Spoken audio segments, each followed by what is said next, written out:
Barbie Ross, and I'm just gonna splatter paint this. I love it. Your owl looks very happy, full of life.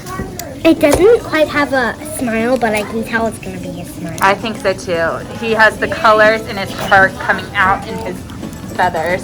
Yeah.